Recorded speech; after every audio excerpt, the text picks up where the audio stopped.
In a heartbeat, a neighborhood transforms. 70 supercars roll in, engines roaring, raising $110,000. Who's behind it? Meet Jamal, a humble mechanic, and Lily, the sick child he fought to save.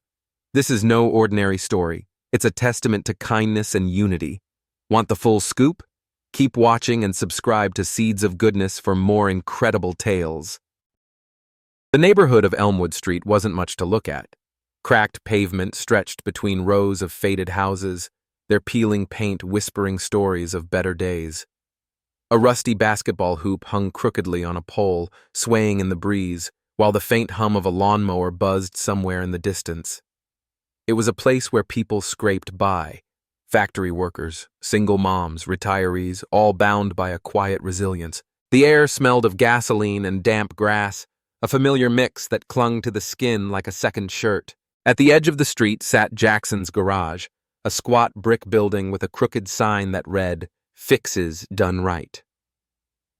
Inside, Jamal Jackson worked alone, his broad shoulders hunched over the guts of an old Chevy. He was a black man in his mid-30s, tall and sturdy, with hands stained black from years of oil and grit. His face was weathered, but his eyes carried a warmth that made people trust him. To the folks of Elmwood, Jamal was a fixture, a guy who'd patch your tire for free if you were short on cash or slip a candy bar to a kid who wandered too close to his shop. Few knew much about his past, though. Whispers said he'd once raced cars under the city lights, a shadow tearing through the night. Now, he was just the mechanic, a man of few words and steady hands. Across the street lived the Carters, Tom, Sarah, and their 6-year-old daughter Lily. They were a young couple, barely into their 30s, with tired smiles and a beat-up minivan that coughed more than it ran. Lily was their light, a tiny girl with braids and a laugh that could melt the hardest hearts. But lately, that laugh had faded. She'd been born with a heart defect, a ticking clock her parents couldn't outrun. For months they'd managed with pills and prayers, but the doctor's latest call changed everything. "Surgery," he'd said, his voice flat over the phone. "Soon, or she won't make it." The cost? $100,000, more money than the Carters had ever seen. It was a Thursday evening when the news broke quietly through the neighborhood. Sarah had been outside, wrestling with the minivan's hood, when it wouldn't start again. Rain drizzled down, plastering her hair to her face as she sank onto the curb, sobbing into her hands. Tom stood helplessly by the door, his fists clenched, while Lily slept inside, unaware of the storm brewing around her. A few neighbors peeked through curtains, their faces creased with pity, but no one had the means to help. Elmwood wasn't a place of wealth, just grit and goodwill. Jamal heard the crying first. He'd been locking up the garage, his toolbox clanking as he wiped his hands on a rag. The sound cut through the patter of rain, sharp and raw. He glanced across the street, squinting through the dusk. Sarah's shoulders shook, her breaths ragged, and something in Jamal stirred, a memory he'd buried deep. His little sister, Aisha, had been sick once too, years ago. Same desperate tears, same hollow ache. Back then, he'd been too young, too broke to save her. She'd slipped away in the hospital bed, leaving him with a guilt that never faded. He crossed the street without thinking, his boots splashing through puddles. "Car trouble?" he asked, his voice low but steady. Sarah looked up, startled, her eyes red and swollen. She nodded, wiping her face with a sleeve. "Won't start. Always something breaking around here." Jamal knelt by the van, popping the hood with a practiced ease. As he tinkered, Sarah's words spilled out. Lily's heart, the surgery, the impossible price tag. Tom joined them, his voice hoarse as he added, "Bank said no. We're out of options." Jamal didn't say much. He just nodded, his wrench moving like an extension of his arm. The rain soaked his shirt, but he didn't seem to notice. After 20 minutes, the engine sputtered to life, a weak growl against the storm. "No charge," he said, standing up. Sarah tried to protest, but he waved her off. "Get some rest. Lily needs you strong." That night, Jamal didn't sleep. He sat in his garage, the flickering bulb overhead casting shadows on the walls. Tools lay scattered around him, but his mind was elsewhere. He saw Aisha's face in Lily's, a fragile echo he couldn't ignore. He wasn't rich, not even close. His savings wouldn't cover a week of hospital bills. But he had something else. A past, a network, a flicker of an idea. He pulled out his phone, an old cracked thing, and opened X. His fingers hesitated over the keys before typing, "A little girl needs saving. Who's with me?" He snapped a photo of his grease-stained hands and the garage behind him, then hit post. Outside, the rain stopped. The street fell silent, holding its breath. Elmwood didn't know it yet, but something was coming. A roar louder than any storm. The morning after the rain, Elmwood Street woke to its usual rhythm. A garbage truck rumbled past, dogs barked at nothing, and the faint clatter of Jamal's tools echoed from the garage. He'd been up since dawn, hunched over a busted radiator, but his mind wasn't on the job. That post on X lingered in his thoughts. A shot in the dark, a plea he wasn't sure anyone would hear. He hadn't checked it yet. Part of him didn't want to. Hope was a dangerous thing in a place like this. Across the street, the Carter's house was quiet. Sarah had taken Lily to the clinic for another checkup, leaving Tom to pace the living room, his phone pressed to his ear. He'd called every relative, every friend, begging for scraps of cash. The answers were the same. "Wish we could, man. Times are tight." He slammed the phone down, cursing under his breath, then sank into the couch, staring at a photo of Lily grinning in a sunflower dress. She deserved better than this. Jamal finally caved at noon. He wiped his hands on a rag and pulled out his phone. The screen glowed with notifications. Dozens, then hundreds. His post had blown up overnight. Retweets, likes, comments. "You're a real one, Jamal. Where's this kid at? I'm in. How do we help?" His chest tightened. He scrolled through, stunned, until a message caught his eye. It was from an old name, Rico, a wiry guy with a quick laugh who'd run with him in the street racing days. "Heard you're back in the game, Jay. Not too late to call in favors. Hit me up." The past came rushing back. 10 years ago, Jamal had been a phantom on the asphalt, tearing through back roads in a souped-up Mustang. He'd raced for cash, for pride, for escape, until Aisha's death flipped the switch. He'd walked away, traded horsepower for wrenches, and buried that life. But Rico was right. Those old ties still hummed under the surface, a network of gearheads and adrenaline junkies who'd once called him king. Could they help now? He dialed Rico before he could second-guess it. "Yo, Jay!" Rico's voice crackled through. "Saw your post. What's the deal?" Jamal explained. Lily, the surgery, the $100,000. Rico whistled low. "Big ask, man. But I know some cats with deep pockets. The Velocity Syndicate. You remember them?" Jamal did. A crew of rich thrill-seekers, obsessed with supercars and showing off. They'd crossed paths once, back when Jamal outran their best driver in a midnight duel. "They owe me one," Rico said. "I'll spread the word. Sit." Word spread fast. By evening, Jamal's X post had hit thousands of views. Strangers pledged $5, 10, whatever they could spare. A local diner offered to host a fundraiser. But it was Rico's call the next day that changed everything. "Syndicate's in," he said, grinning through the line. "They're coming to Elmwood, all of them. Get ready for a show." Jamal didn't know what that meant, but he felt the shift, a spark catching fire. He spent the next 2 days in a blur, fixing cars for free to drum up goodwill, slipping flyers under doors. "Help Lily Carter, every bit counts." Neighbors chipped in. Mrs. Ortiz baked cookies to sell. The Torres kids set up a lemonade stand. It wasn't much, but it was something. Jamal kept his head down, dodging thanks with a gruff, just doing what's right. Meanwhile, out in the city, the Velocity Syndicate was mobilizing. They weren't your average car club. These were millionaires and tech bros, their garages stuffed with Lambos and Ferraris, their egos as loud as their engines. Vanessa Cruz ran the show, a woman in her 40s with sharp eyes and a sharper tongue, her McLaren P1 a rolling testament to her status. She'd seen Jamal's post on X, forwarded by Rico, and dug deeper. A grainy video surfaced online. Jamal, years ago, drifting through a turn like a ghost, leaving her crew in the dust. "That's him?" she'd asked, a grin tugging at her lips.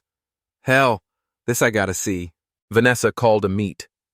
The syndicate gathered in a sleek warehouse, 70 members strong, their cars gleaming under fluorescent lights. "Kid needs a lifeline," she said, pacing. "And this Jamal guy, he's legit. We're rolling out, full fleet, make it loud." A cheer went up, engines revving in agreement.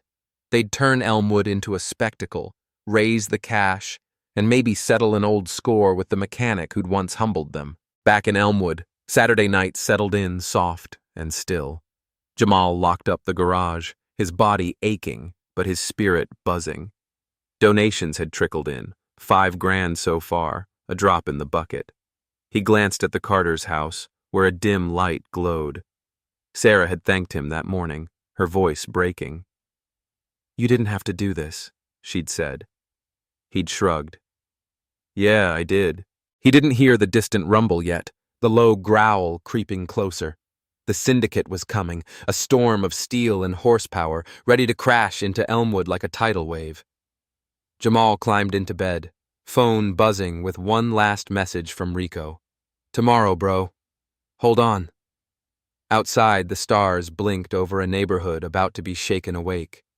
Sunday morning broke over Elmwood Street with a lazy hush.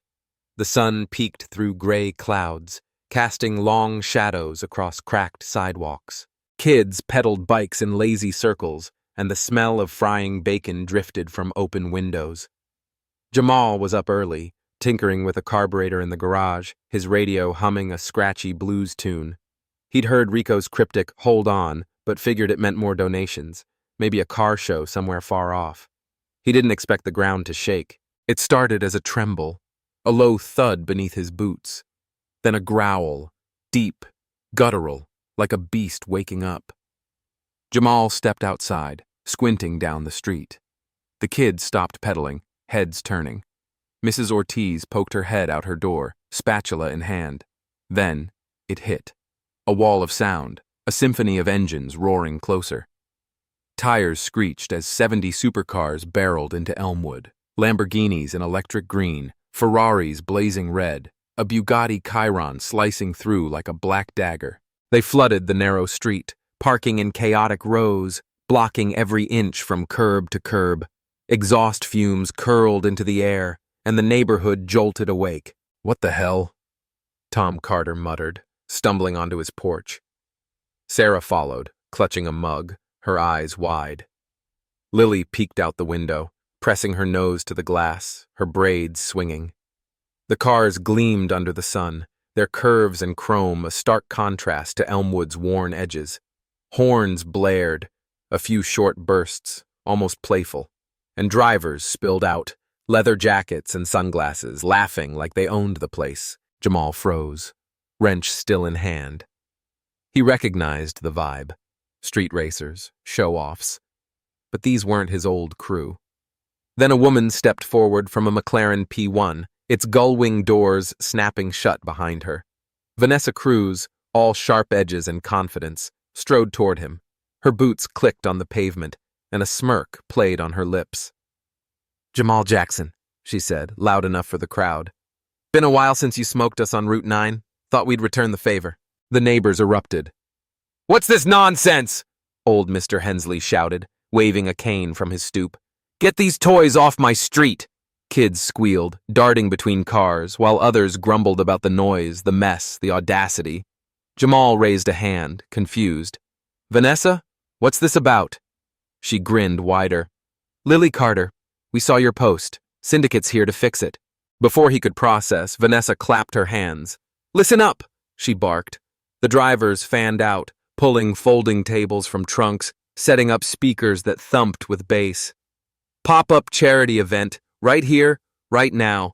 Test drives for donations, $100 a spin. Auction starts in 10, all for the kid." She tossed a megaphone to a guy in a Porsche cap, who started barking prices. 5 grand to ride the Aventador. Who's first? Chaos reigned. Some residents stormed off, muttering about rich folks and their stunts. But curiosity won out. The Torres boys ran up, tugging Jamal's sleeve. Can we look, Mr. J? He nodded, still dazed, as they bolted toward a neon-yellow Koenigsegg. Mrs. Ortiz swapped her spatula for a tray of cookies, selling them at $1 a pop. The lemonade stand doubled its price.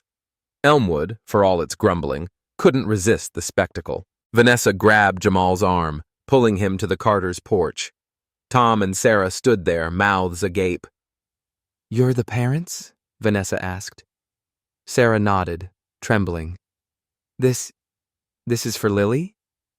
Vanessa softened, just a fraction. "Yeah, Jamal started it. We're finishing it." She waved over a guy with a duffel bag, cash stuffed inside, collected from syndicate members overnight.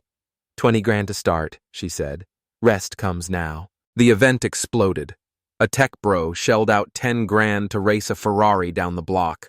A nurse from 2 streets over bid on a passenger seat in the Bugatti. Engines revved, tires squealed, and money poured in, 5s, 20s, thousands. Jamal stood back, watching, his chest tight. He'd lit the match, but this was a wildfire. Then Sarah grabbed his hand, tears streaming. "You did this?" she whispered. He shrugged, throat thick. "Just made a call." An hour in, Vanessa climbed onto her McLaren's hood, megaphone crackling. "Final count!" A syndicate accountant, some kid in a hoodie, ran the numbers. 98, 99, 110,000. The crowd roared, louder than the cars. Vanessa jumped down, shoving a fat envelope into Tom's hands. "For Lily," she said. Sarah collapsed into Tom's arms, sobbing, while neighbors cheered, clapped, hugged strangers. Jamal turned away, wiping his eyes with his sleeve. Vanessa caught him, smirking. "Still got that racer's heart, huh?" He chuckled, soft. "Guess so." Behind them, Lily slipped outside, tiny and frail, staring at the cars. A driver scooped her up, plopping her in a Porsche's driver's seat. She giggled, hands on the wheel, and for the first time in months, Elmwood heard her laugh. The sun dipped low, painting the chaos in gold. 70 supercars idled, a glittering blockade, but no one minded anymore. Jamal looked at Lily, at the envelope, at the crowd. He hadn't just saved her. He'd woken something bigger. The supercars rolled out of Elmwood Street as dusk settled, their taillights winking like fireflies against the fading sky. The roar softened to a hum, then silence, leaving behind tire marks and a neighborhood forever changed. Jamal stood outside his garage, hands in his pockets, watching the last glint of chrome vanish around the corner. The air felt lighter now, tinged with the sweet relief of a battle won. He didn't move, just listened to the crickets and the distant laughter spilling from open windows. Lily's surgery happened 3 days later. The Carters had rushed her to the hospital that same Sunday night, the envelope from Vanessa clutched tight. Doctors worked fast, 6 hours under bright lights, stitching a tiny heart back to life. When Sarah called Jamal from the recovery room, her voice was shaky but bright. "She's okay," she said, choking on the words. "She's really okay." He'd mumbled a quiet, "good," then hung up, sitting alone in the dark of his garage, letting the weight lift off his chest. Word spread fast. By midweek, Elmwood buzzed with the story, how the mechanic and a pack of millionaires turned a dead-end street into a miracle. The Torres kids reenacted the car show with toy Hot Wheels, zooming them across the pavement. Mrs. Ortiz baked an extra batch of cookies for Jamal, leaving them on his doorstep with a note. "You're a saint, mijo." He wasn't so sure about that. He'd just done what he could, same as always. Lily came home on Friday, pale but smiling, a stuffed bear tucked under her arm. The Carters threw open their door, inviting neighbors in for coffee and tears. Jamal showed up late, hovering by the porch steps, unsure if he belonged. Sarah spotted him and dragged him inside, her hug fierce. "Look at her," she said, pointing to Lily on the couch, giggling at Tom's silly faces. "That's because of you." Jamal ducked his head, muttering, "Wasn't just me." But his eyes lingered on the girl, her braids bouncing, her laugh a melody he'd never forget. The Velocity Syndicate didn't fade away either. Vanessa called a week later, her voice crackling through Jamal's old phone. "Kid's a fighter," she said. "Like you." She paused, then dropped the bomb. "We're setting up a fund. Lily's Light. Scholarships, medical bills, whatever kids need. You're running it with us." Jamal blinked, caught off guard. "I'm no suit, Vanessa." She laughed, sharp and quick. "Don't need to be. You've got the guts. Say yes." He did reluctantly, knowing Aisha would have wanted it. Elmwood changed too. The story hit local news, then X again, racking up views. Tourists started trickling in, snapping pics of Jackson's garage like it was a landmark. Jamal hated the fuss, shooing them off with a grumble, but the attention brought business. Cars to fix, cash to stash away for the fund. The street itself seemed brighter, as if the Supercars had burned away some of its gray. Kids played louder, neighbors waved more, and the Carter's minivan finally got a tune-up that stuck. One evening, weeks later, Jamal locked up late. The air was cool, the sky streaked with orange and pink. He heard footsteps, small, quick, and turned to see Lily jogging toward him, a grin splitting her face. "Mr. J?" she called, holding up a drawing. A stick figure, Jamal beside a red car, labeled Hero in wobbly crayon. He took it, throat tight, and ruffled her hair. "You're the hero, kid." She giggled and ran off, her shadow dancing under the streetlights. Vanessa swung by them next day, her McLaren purring to a stop. She leaned out, shades down, smirking. "Heard the kid's a fan. Want to give her a ride?" Jamal hesitated, then nodded. They scooped Lily up, Sarah and Tom waving from the porch, and let her sit in the driver's seat, tiny hands gripping the wheel. Vanessa hit the gas, just a short loop, and Lily's squeal echoed through Elmwood, pure and free. Jamal watched from the passenger side, a rare smile tugging at his lips. That night, he stood alone outside the garage, Lily's drawing pinned to the wall inside. The neighborhood settled into its old rhythm, dogs barking, TVs flickering. But it wasn't the same. Something had shifted, a thread of hope woven into the cracks. He thought of Aisha, her face soft in his memory, and whispered, "Did it for you too." Far off, a faint rumble rolled through the dark, a supercar maybe, or just the wind. Jamal didn't mind. He'd started with a spark, and Elmwood had caught fire. Now it glowed,